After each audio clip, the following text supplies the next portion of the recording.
మన చేతులు ఎత్తుదాం. మన మధ్యలో పరిశుద్ధాత్మ దేవుడు ఉన్నాడు. ఏ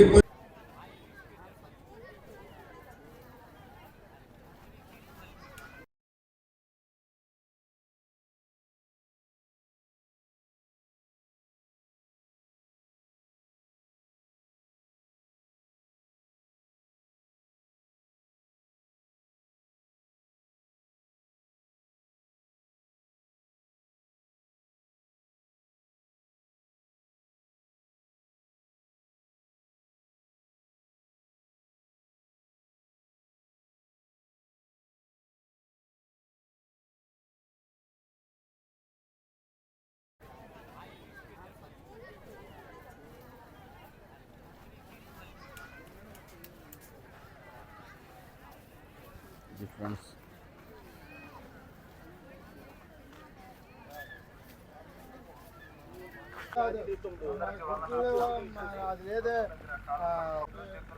ట్యాప్ బాగా ఏర్పాటు చేశారు. ఇందులో వాటర్ ఫిల్ చేయడము, ఇక్కడ ట్యాప్ మనం ఆన్ చేస్తే ఇక్కడ వాటర్ వస్తుంది అన్నమాట.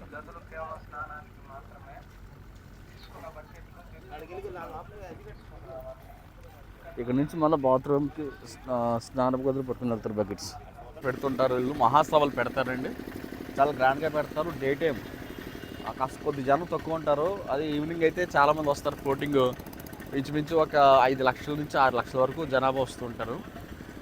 కొత్త రాజపేట ఏరియాలో 20 ఎకరాల్లో యొక్క కన్వెన్షన్ పెడుతున్నారనమాట.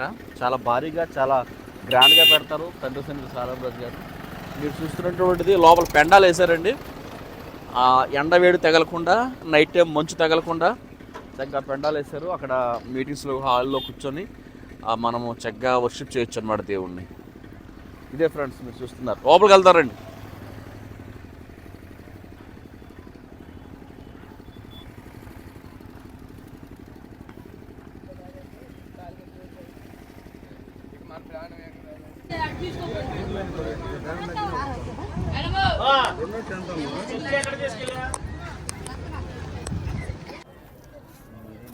ఫ్రెండ్స్ మీటింగ్ హాల్లో ఉన్నాం.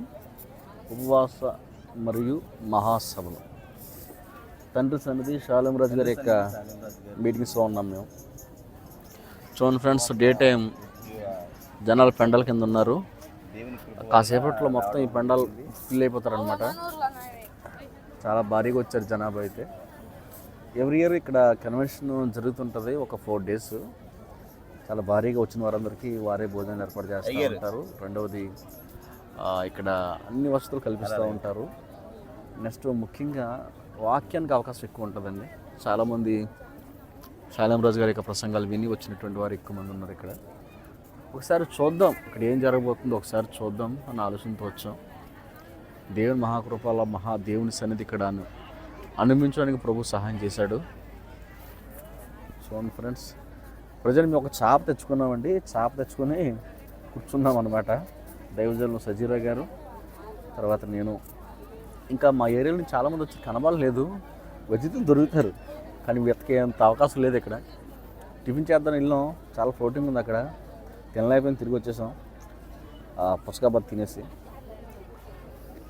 ఫ్రెండ్స్ మా దగ్గరికి శనక్కాయలు వచ్చినాయి. ఒక తెలుగుగారు శనక్కాయలు తెచ్చారు. ఆమె ఒక 20 రూపాయల శనక్కాయలు తీసుకున్నాం. చిలకలూరు పెట్టింది.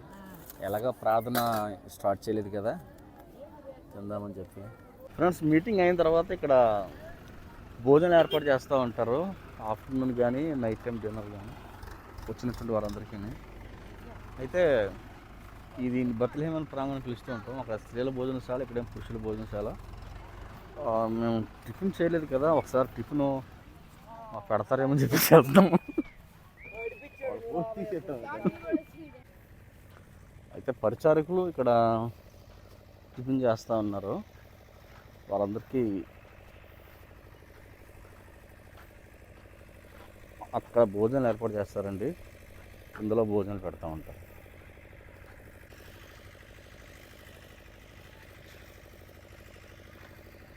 ఫ్రెండ్స్ ఇక్కడ ఓన్లీ పాస్టర్స్కి భోజనాలు ఏర్పాటు చేయడానికి ఇక్కడ సెట్ చేశారు.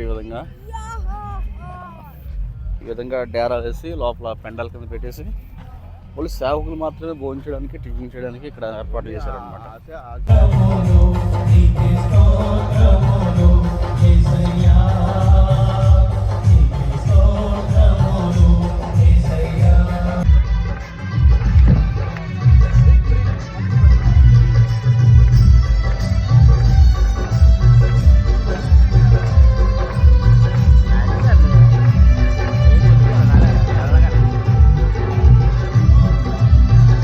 ఏమంటున్నారు?